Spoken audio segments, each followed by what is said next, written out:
Assalamu alaikum and welcome to Perspective. Recently, we've had different stakeholders, even judges of the Supreme Court, say again and again how political instability is linked to economic instability in the country. We'll be talking about at this time the condition of the economy as far as the call for early elections. When we talk about piecemeal elections, which is what the opposition is essentially demanding, what demands that will place on the economy of the country at this time. We'll also be talking about the overall economic situation of the country. Of course, we've also seen pledges and some money that has come in from friendly countries, the ramifications of that, the effect of that on the economy in the next couple of weeks. All of that today on Perspective. I have with me Ali Salman, who's an economist. Thank you for being with us today. We also have with us Dr. Hakan Najib, who's former advisor, Ministry of Finance. Thank you for being with us. And we have with us Kaisar Ahmed Sheikh from the PMLN. Thank you for being with us. Ali, we've been speaking about this, time and again as far as the economy is concerned, the effect of the instability on economy. Recently also, with this whole issue as far as the Supreme Court is concerned, we've had, judges actually remark on this. The senior most judiciary actually put it on record how political instability is actually contributing to economic instability in the country. Overall, as far as pledges by friendly countries are concerned, as far as money that was expected earlier is also in some cases has come in as far as China is concerned, as I understand. How do you look at the overall situation today? And I think that as far as economic stability is concerned and IMF program is concerned, there have been various developments in last few months. All of us were expecting that Pakistan and IMF should have reached staff level agreement long time ago. Unfortunately, it has not happened. And while it has not happened for various reasons, particularly I think on the account of the delay by friendly countries, which was then included by IMF as one of the conditions, the domestic political situation became more uncertain. And the situation in the courts took a heavy toll on the overall political stability of the country. And in the meantime, then government announced relief measures like the distribution of free atta throughout the country. And that also was remarked by IMF that IMF was not taken into confidence before announcing such measures. Remember, some of these measures which even the previous PTI government announced in the name of the welfare, in the name of the relief, like petroleum prices freeze. So these are the measures which actually create some kind of irritant when you are in the IMF program. I think that has continued to happen, and government is in a very tight position where at one hand it has it is losing political capital quite rapidly. On the other hand, it is facing elections. And at the same time, the current account situation has marginally improved, but not improved enough to give it confidence for next 6 months. We also saw the dollar go down a little bit. Is that also an indication of things getting better? Let me come back to you. Dr. Hakan, can you hear me? Dr. Hakan, again, how do you look at the indicators at this time? The fact that, there has been some funds that were promised by countries like China have now come in. Is that correct? Mahrukh, that's correct. So we returned $2 billion to China. We've gotten back $1.7 billion from them. This is commercial bank financing that we take from banks like ICBC and others, which are largely dependent on how the Chinese government feels or fares at that time with the Pakistan government. So they've been kind enough to send that money back. I think another 300 million should be coming in the offing. And then we have Saudi Arabia, $2 billion. The authorities think that there has been a confirmation to IMF. And then we have another $1 billion that is awaited from the UAE in terms of confirmation, whether that's an investment or a deposit in the State Bank of Pakistan. But Mahrukh, I mean, where Pakistan stands today, I'm very confident that Pakistan should not have been here. Over the last 12 to 14 months, Pakistan was actually very lucky to have IMF as an anchor. Just to give you an example, countries like Sri Lanka and Bangladesh went to the IMF much after COVID and much after Pakistan. Pakistan was lucky to have IMF as an anchor. I think it was, the writing was on the wall. Pakistan for the last 14 to 18 months has been playing, dilly-dallying with the IMF, whether it was the petrol subsidy before this government had come in, the budget of the last government, they were not in sync with the IMF.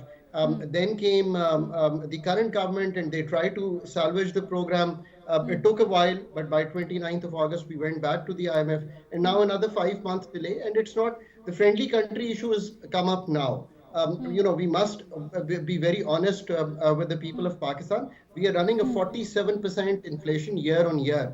This is a heavy toll on the low-income earners and the mid-income earners. Pakistan's economic fundamentals, Pakistan's macro fiscal position is all in a very, very difficult situation.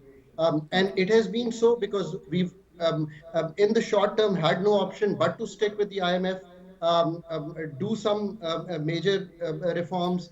That also have been difficult because, of course, a new political government doing a program right at the end of the tenure of political government is always very difficult. And MAHRUKH, one very important thing in Pakistan, there is a misnomer that somehow Pakistan has done 23 programs with the IMF.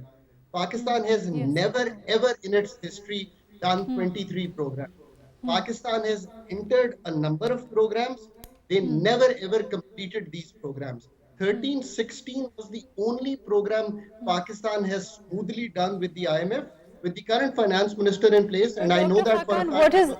Let me come back. I want to speak more about what the current situation and our status with IMF is at this time, and what do we expect now from the IMF. Let me come back to you. I'm going to go to Kaisar Saab. Kaisar Saab, can you hear me? Yes, I can hear you, MAHRUKH. Kaisar Saab, there is a, you're very much a part of this team as far as this, negotiations with the IMF is concerned, as far as how are you looking at the overall situation at this time? Are we any closer to dealing with the trust deficit created by the last government? Are we any closer to now, getting the funds that we need? What is the situation? MAHRUKH, you have asked very important question from me. You see, of course, I am chairman of the Standing Committee of National Assembly of Finance, and then I am presently Special Assistant to the Prime Minister. And we have this matter on agenda of our Standing Committee on various issues. But frankly, I can tell you that even we in the National Assembly have never been given any briefing that what is the state of position, what actually are projects we are doing, because we are always hearing from the finance minister within 2 months, within 2 days, we will be getting some agreement with the IMF on their staff level, position level. But I'm really sorry to tell you that I have mentioned to Prime Minister, Honorable Prime Minister, who is working very hard and very making a lot of effort. But I tell you honestly, but in this system, only the Finance Minister or maybe the Prime Minister knows about what's going on. We are not having any briefing. We are not having any detail of this program. And this is the difficulty. In 1 year, I was the chairman of the Standing Committee of Finance. Neither Mr. Ismail as a federal finance minister, nor the finance minister ever visited or ever attended this finance. Is it also about your, as far as when this government came in, the time that it came in, our relationship with the IMF, the trust deficit that has been created, the subsidies that were given, against the advice of the IMF overall, all of those things were contributory factors.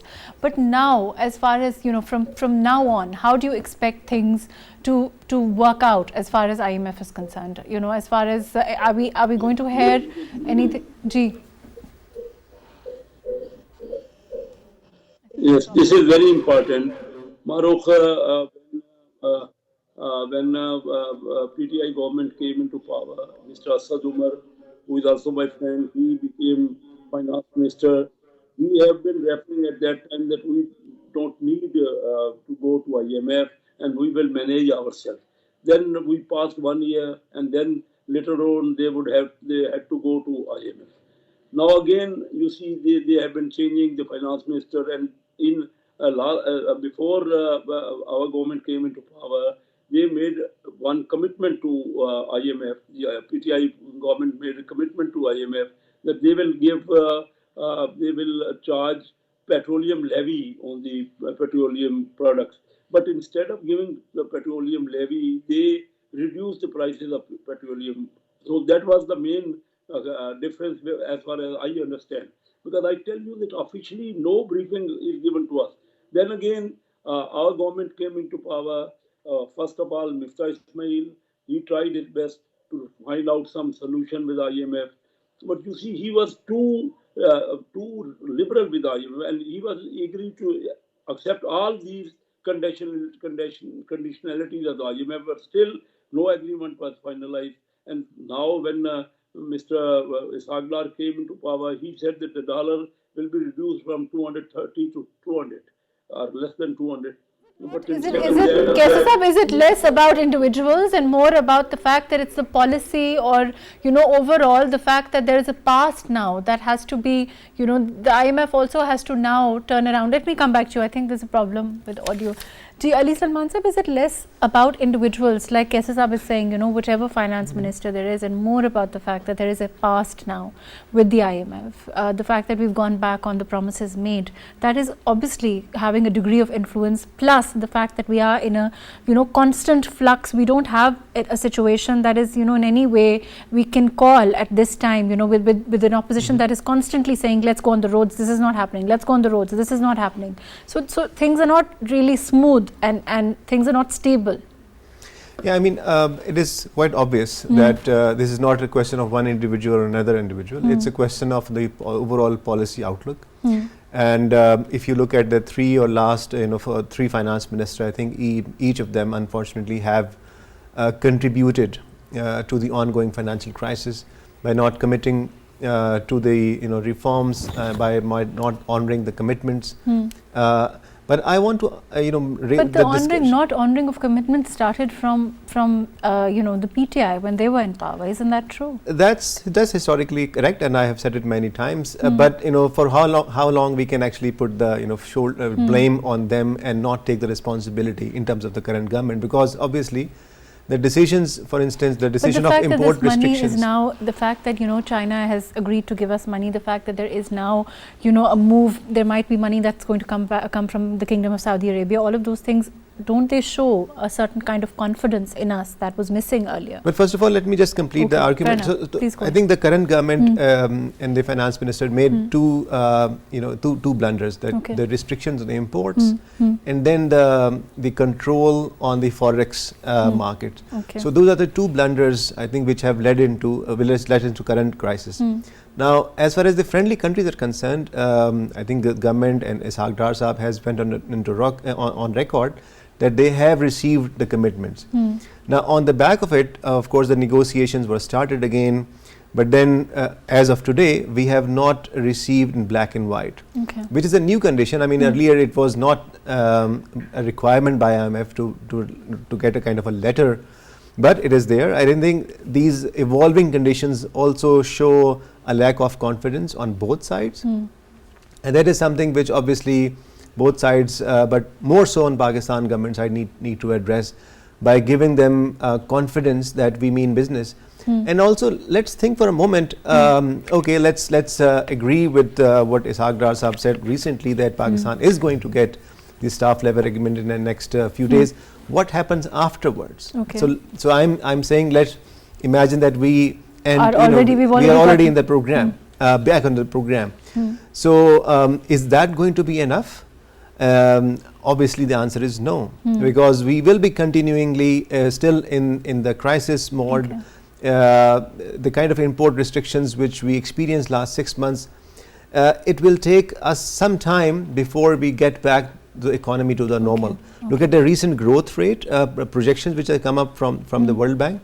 It is between, or Asian Development Bank, it is between 0.4% and 0.6%. So economists are already calling it stagflation, which means the inflation is touching 50% and growth rate is going down. So these are the facts which we have to face now very soon. come even IMF program. Okay, fair So I think enough. we already need to go ahead of the IMF program and talk about The things that we need to do. Okay, growth, pursue into that. Let me go to Dr. Khakan. Dr. Khakan, unfortunately, there are people who don't know much about economy, like me, for example, who think that maybe once the IMF does give us what we need and it agrees to start the program, things are going to get significantly better. But what Ali Salman Saab is saying, he's saying it's really about measures that we will still need to take, things that we will still need to do. What do you expect after that happens and happens soon, which is what the finance minister is saying? So let's see how the next year or so pans out, right? So one thing is what happens once you get the IMF. You get $1.2 billion from IMF, you get another $2 billion from Saudi Arabia, you get some more money from China, $1 billion from UAE, and then multilateral flows also improve. So now what the target of the authorities is to take the reserves, which stand at 4.2 billion, to end the year near, I think, about $7 to $8 billion. So that's the first thing that happens. So you come out of this daily talk of Pakistan not being able to make its payments. And there are payments that we still hold. Pakistan has not defaulted. That's a true situation. But Pakistan has held some of the payments that we need to make of the airlines, of the containers at the port. So these things ease off. So in the short term, this imminent threat, I think, subsides. It doesn't go away. Then Pakistan has to start looking at what the next budget is going to be. And the reason, MAHRUKH, I say that is because once you complete the 9th review, don't forget that you need to complete the 10th and the 11th review with the IMF as well. So the way that is going to pan out is that within a month or so, you would need to go back to the IMF and start discussing a budget, which should, I keep saying to the authorities, which should be in sync with how the IMF plans to do your fiscal for the next year, which is FY24. So let's hope that we are able to do so, get another $1.2 billion from the IMF, and the flows till the end of June stays stable. And so this patient of the ICU somehow tries to come out of the ICU of the balance of payments challenge that the country is in. And then, of course, the election cycle would largely depend how the next year will play out. I think in Pakistan, it's overdone that there is political instability. Pakistan has seen political instability for the last 75 years. The problem today is the uncertainty of the political cycle. That, I think, in the next 1 to 2 months will get decided, whichever way it gets decided. I don't think it is for anyone, but the leaderships in all areas, whether that's judiciary, whether that's establishment, whether that's the political forces, will come to some kind of broader agreement when that certainty will come. Then you will decide about the next IMF program, the next $25 billion that you have to put together, the kind of debt reprofiling that is needed to be done. So I think these are the next steps for Pakistan. Situation remains extremely challenging. And MAHRUKH, just one thing, the last thing that I was saying, the citizens of Pakistan must be sure that Pakistan has only ever completed one program in its history. And that is our poor record of even doing the reforms that we promised with the IMF. So let's hope that we can do the second program in our life to complete that program so that the soul of this...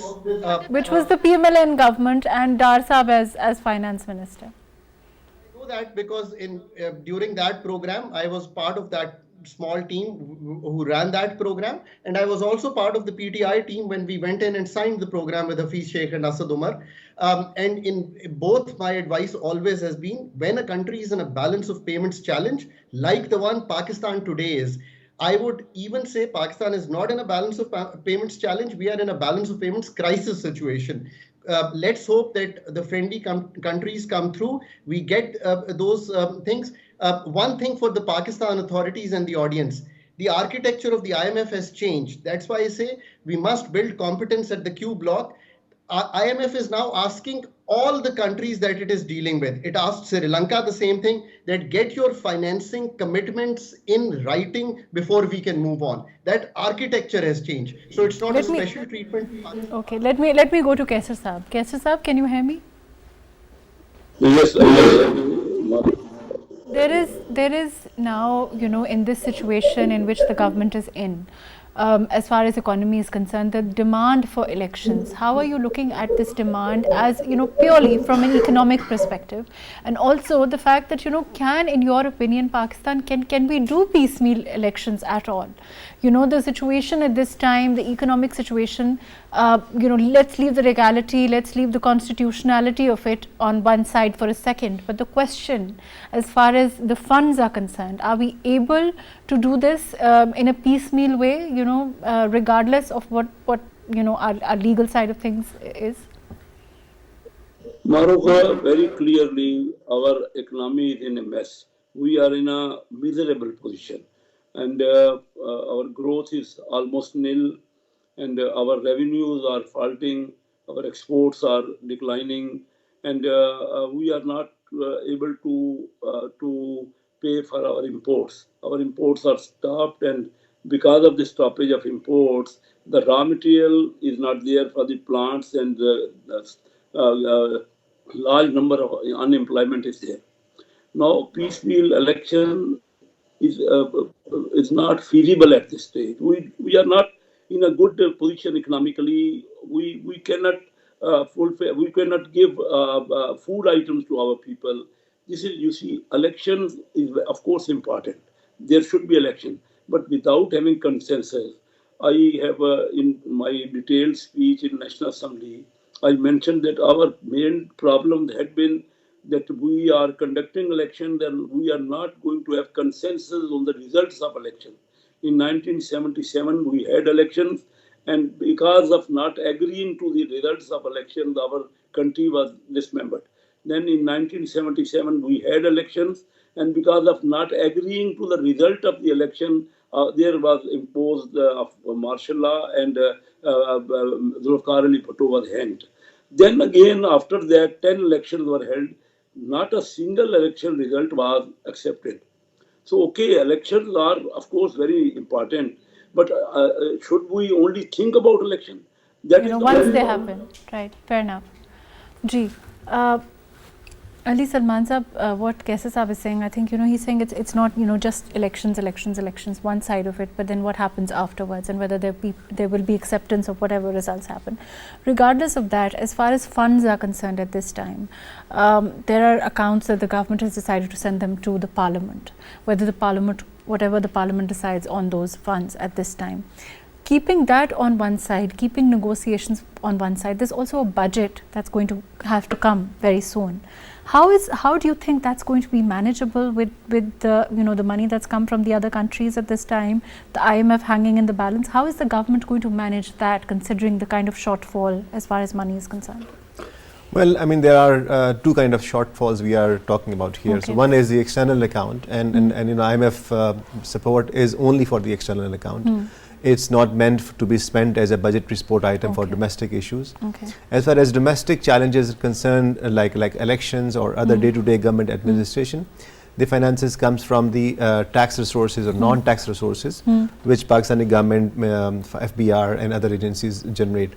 So, in my understanding, Pakistan is not facing a shortfall of domestic resources. So the government can easily give a budget tomorrow. So I do not think so that, yes, I think giving a budget or giving a budget for the election is not a major obstacle in convening the elections. But won't it involve also then giving the kind of rebates for the people, giving the kind of programs for the people that invariably all governments have to give before the elections? I mean, of course, that is also part of the political cycles, and we have seen it many times, and that is one of the concern that, once, let's say, if only 2 provincial assemblies or elections are held and 2 governments are formed before the national elections, then obviously there will be a disparity in terms of the overall how the political cycles are managed, because then the provincial governments would have access to resources, development spending before the general election. So I think that is kind of the situation which we have not seen before, and in an ideal scenario, I think we should avoid that. We should have a consensus on the date of elections, and the margin or the time gap is not that huge. It's only a couple of months, and I hope that sense prevails and the political parties and the institutions can agree get around to a timeline timeline. I think it should not be too hard. So that should, the resources should not become a challenge. But I agree with Kaisar Ahmed Sheikh Sahab that the political agreement on the election and on the results of the election, I think that is a major challenge. And at the same time, maybe we can talk later. Could contribute to the instability, which you are saying is not that big a deal. That's right. It's the budget restraint is not big a deal. And neither is the instability, according to you. I think the instability is a problem. But what I'm going to say now is that this vacuum can be used as an opportunity to talk about the Charter of Economy. Right. So that is something which we probably can discuss, in greater details. But this kind of economic situation would be a challenge for any government which will take reign in the next after the next election, whether it is PTI government, People's Party, or PMLN government. It's not going to be a walk in the park for anyone. No, whoever comes in next. That's what I'm saying. That this is a time for not only talking about the political resolution of the crisis, but also agreeing on some basic norms on as far as the economic issues are concerned. But you think political, okay, let me come back to you. I think this is a question for Kaisar Saab, but let me take Dr. Khakan's opinion on this also. Dr. Khakan, do you think that it's when our political parties, or an opposition which is constantly saying let's go for elections, is cognizant of the economic realities that invariably Pakistan is facing, and the fact that the plan that they will need to have, regardless of whichever government comes into power, it's going to be difficult for them. It's going to be a challenge for them, and they will be able to, it's going to need a lot of effort to pull out Pakistan from where we are at this time. Do you think that reality is political parties know this and they are cognizant of this? What is your estimation of it? Because invariably when the last time the PTI government came in, they said that we didn't know things were as bad as they were. So that those statements invariably do come. MAHRUKH, I think that's probably the best question that you've put forward today. I think in general, there is no cognizance or little cognizance of where the economy really stands, both on the short-term basis and on the long-term basis. This year, your interest payment was supposed to be 3,900 billion. It is going to be 5,600 billion to end off. You are in such deep, difficulty, even on the fiscal side, as well as on the balance of payments challenge. So you are absolutely correct in asking this question, that is there a real understanding of where any government is going to take office? The next 3 years are going to be another IMF program. They are going to be another austerity-led stabilization program. There is going to be less creation of jobs. We need to put up $75 billion in the next 3 years if our current account does fall to zero. We would have to put in money beyond that. So obviously the challenge is humongous.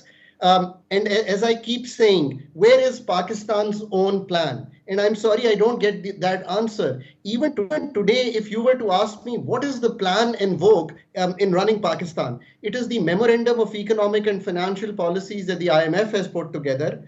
Besides that, if you ask me, what is the privatization agenda of any government, what is the agenda to change the direct taxation from indirect taxation, what is the agriculture reform agenda, you will find a lot of gaps. I want to comment on this. I want to hold the incoming government responsible, and I don't talk of these grandiose charters that could be formed. My sense of working with all these three they basically have the same agenda. Could anyone disagree that we don't want to have direct taxation in the country? I think hardly anyone would disagree. Can anyone disagree that we don't want to tax the retailers?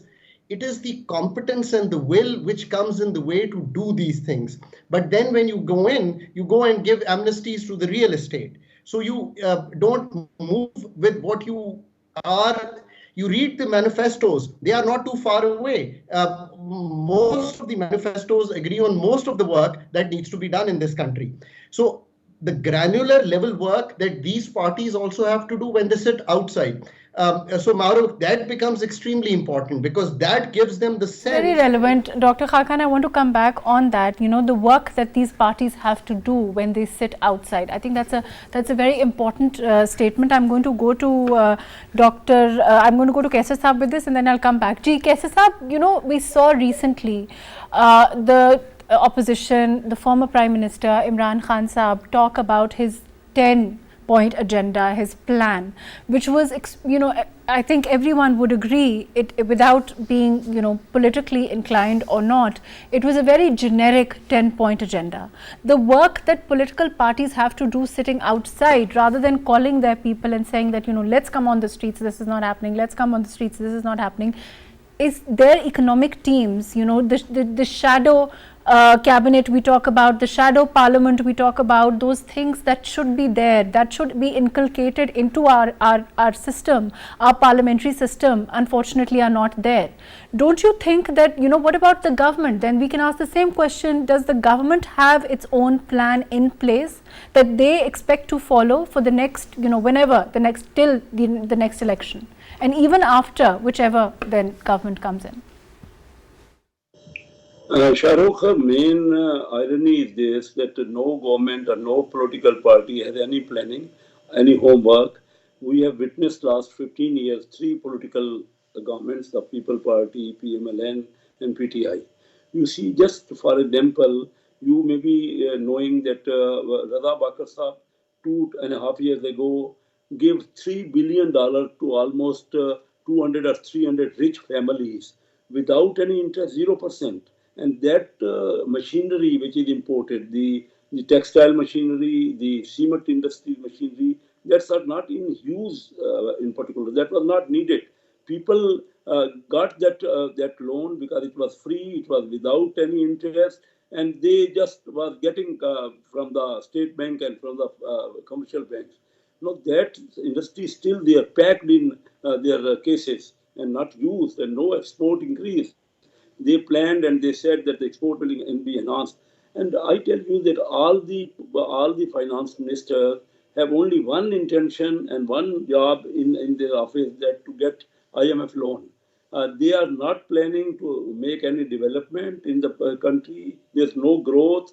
And then there's no intention of having more and more direct foreign investment, which is the engine. Is it true when there's no money? Is it also true as far as this government is concerned, when there's no money to plan, where there's no money to give these, like you're saying, next year, next 2 years? Because when we talk to the finance minister, he has said that it's about damage control at this time rather than any long-term planning that can.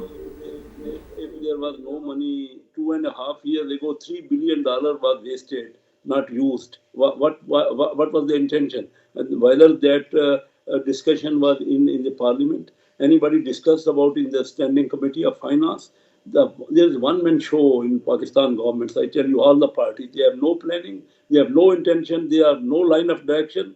Thus, just what is happening in Pakistan? Why money is not required to attract direct foreign investment? In India, $50 to $60 billion direct foreign investment is there. In Pakistan, $1 billion. We need dollars. We are only advocating to IMF. Why we are not making our own consensus and making in-depth study and to have planning and to. I told you, being a standing committee of finance chairman. You are now in parliament, you are now in government, you are part of this. Why doesn't your party go and make those programs? Why don't you do the requisite research which is needed, regardless of whichever party it is? I have been always, you must have seen my speech, 17-minute speech was there just 3-4 days ago. Always I tell the same thing, but no one take care. They are more involved in political turmoil and political differences and political matters. It is not the priority of our parties to develop, make development. There's the gulf between. So would you say that perhaps we need economic reform all around, regardless of whichever party it is? There needs to be economic reform, there needs to be economic planning. And this will, let me come back to you, Ali Salman Sahab. Overall, of course, this will, it's not about which political party, it's about the fact that whoever comes in will be coming in with, the same rhetoric, unless we have a plan, unless we have, research, unless we have, the kind of course that we need to set, regardless of, again, we can talk about economic charter, we can talk about planning. It invariably comes to the same thing, right? Right. I think, MAHRUKH, you have raised a very important point here, and Kaisar Sheikh Saab is the chairman of the National Assembly Standing Committee on Finance, and through your program, I would like to urge him that regardless of the current crisis, as a an important national leader, as a chairman of National Assembly Committee, he should actually demand research on the future course of action from think tanks, from academia, and engage into that discussion with parliamentarians, not just BMLN, but since the standing committee has a representation from all the political parties, then he should take the charge, and he should actually give these ideas to the current government for the budget, but also for the next government, and that committee can actually become a basis of evolving some kind of consensus, multi-party consensus, and I think Kaisar Sheikh Saab is in a good condition, a good situation to actually lead that effort. And I would hope that he would take that offer seriously. Let me go to Dr. Khaqan. Dr. Khaqan, I hope you've been listening. As far as having some kind of a plan is concerned, do you think, like you said, whether you call it an economic plan, a charter, or you call it a plan or whatever, perhaps, people from all political parties can sit and talk about the economic crisis and develop a plan that can be followed regardless of which government comes in. With, of course, I think we've spoken about this before, it can have tweaks and perhaps changes that each party invariably needs, but overall there has to be a broad agenda, right? So MAHRUKH, rightly, I mean, you want to do it with, a couple of parties sitting together, that's one way to do it. Or, the three big parties, PPP, PMLN and PTI. I, in my mind, having worked with all three, they're all smart, mature people. I think they should devote time and energy. And when Sheikh Saab says we don't have those kind of plans, I think that's number one thing to do. And this is not talking about a broad manifesto. This is talking now going to the granular level. For example, if you say that we want to privatize, I mean, no one in general would disagree with that. Then what do you want to sell? How often do you want to do it? What's kind of money that you want to pick up in the 5 years? What are the kind of things that you would have to overcome to do that? FESCO, the Faisalabad company, the DISCO, has been on the privatization list for the past 28 years. Everyone has tried to privatize it, but we haven't been able to do so. So what is the competence level that needs to be built in the privatization commission? These are not simple, Pakistan's problems now are not going to get solved very easily. They are complex. There is a competence issue. There is a granular level reform plan issue. Really, this cycle of political completion is getting shortened because people are not seeing delivery and they get restless. I think that is a lesson that most of the parties should by now would have understood. So let's do four things besides. You see, IMF we have to do. I always say, what is the IMF plus that you want to do? You want to do privatization, you want to do agri reforms, you want to do FBR taxation reforms, you want to do, you want to improve the investment climate in the country. Just pick up these things, go on the granular level, and then maybe you can, sell it to the others. And here, I think not the academia can certainly be involved, but, you really need practitioners, operational economists who know these things and how in government, it's like playing hockey. Why do I say this? You have to dribble through the 11 players to get to the goal. And that dribbling means that you have to make sure that your reform gets on some ECC, some cabinet, some PSDP, some money allocation, some people who take it forward. Otherwise, on a general scale, we'll all keep agreeing on privatization, energy sector reform, but we'll not get anywhere. That is really where the country stands. And if we don't do it this time, then again, it'll be, you'll be with the IMF for 3 years and, we'll have another discussion on it next time then. Let me come back to you. Kaisar Sahab, I want, moving on from this, as far as confidence, inspiring confidence is concerned, is the government taking recently also, I mean, another cause for concern we've seen, as far as infusion of, there's a lack of confidence in people wanting to go abroad, and there's an increase in people wanting to leave Pakistan. That's, been shown statistically, and that's not recent. I mean, even in the last government, it was happening. As far as this government is concerned, are you taking any measures to inspire, infuse confidence in people? With the, of course, the current climate isn't great for it, but are there any measures at this time that can be taken to tell our youth and people that things will get better and to have confidence in Pakistan? MAHRUKH, we should come forward to speak truth. You have raised a very pertinent point.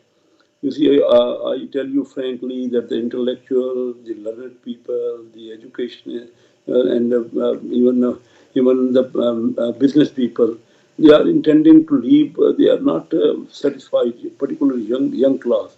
I come from a business community, and I tell you that our children tell us that what we are getting in this country.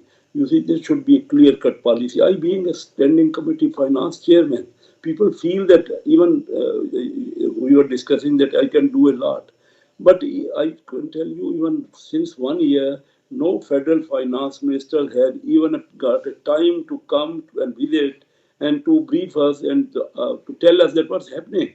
I can get information, myself get information from stock exchange, because I do business there also. So they have more news, they have more power than we have made this member of parliament redundant. And Kaisar Sahab, perhaps it's a time for us to not, ask what our country can do for us, but what we can do for our country. Perhaps we all need to rally behind Pakistan at this time, have confidence, and perhaps that is. And one man, when we talk about the finance minister or we talk about any one person, it doesn't look like that it's not a magic wand, and it's not. I'm sure, like you have seen, the difficulties are enormous, and the task itself is so challenging that it's going to take time. But the fact, do you think that it's a huge step as far as having these friendly countries show confidence in us? It's an indicator that things will get better now?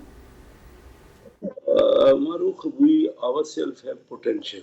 There is a huge potential to get growth and to make ourselves improve. Only with thinking about our friendly countries, our IMF. You see what happened to other. In 1990, my friend Dr. Mahbub-ul-Haq, I tell you, Manmohan Singh, the Prime Minister of India, used to ask from him how Pakistan is getting so huge growth.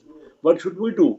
I tell you, there is a potential in Pakistan. We have right people, but we should have a consensus. We should have a threadbare discussion. There is a huge potential in business. Unfortunately, we're completely out of time. Thank you for joining us. Ali Salman Sahab, your quick comments before we close. Very quick. I will again request Kaisar Sheikh Sahab, as the chairman of National Assembly, that he should convene a meeting of think tanks, of universities like PIDE, SDPI, Prime, and many other people, and let them talk and present about Charter of Economy, Charter about economic reforms, and then lead the discussion. I mean, I understand that Finance Minister has not briefed him, but we are happy to work with him. And last, just like 30 seconds, I think that, my friend Dr. Khakan has said that there is a consensus on many issues. I would disagree, and I would just mention 3 examples. For instance, the PMLN government started CPEC program, PTI reversed it or stopped it. PMLN government brought IPPs, and then the PTI government sort of started inquiries against it. Look at the privatization, again the PTI government started another direction. So I think when it comes to government, there are actually differences, and these are the differences which I am saying which we need to address through a basic understanding. Towards it, right. Unfortunately, that's all the time that we have. Thank you for being with us, Ali Salman Sahab, Kaisar Ahmed Sheikh. Thank you for joining us, Dr. Khakan Najib. Thank you for being with us. Overall, of course, there's agreement that there needs to be broad-based, long-term strategy, regardless of which government, and perhaps a dialogue-based. We've been talking about it for a while on economy, where there can be some coming together to work towards a long-term goal and broad-based principles that we can move towards and become self-sufficient as far as our economy is concerned. Certainly at this time things look difficult. At this time they're extremely challenging, and we see the government making all the efforts that it can. We see the CPEC program started, we see money coming in from friendly countries. I would say those are good indicators for perhaps things getting better.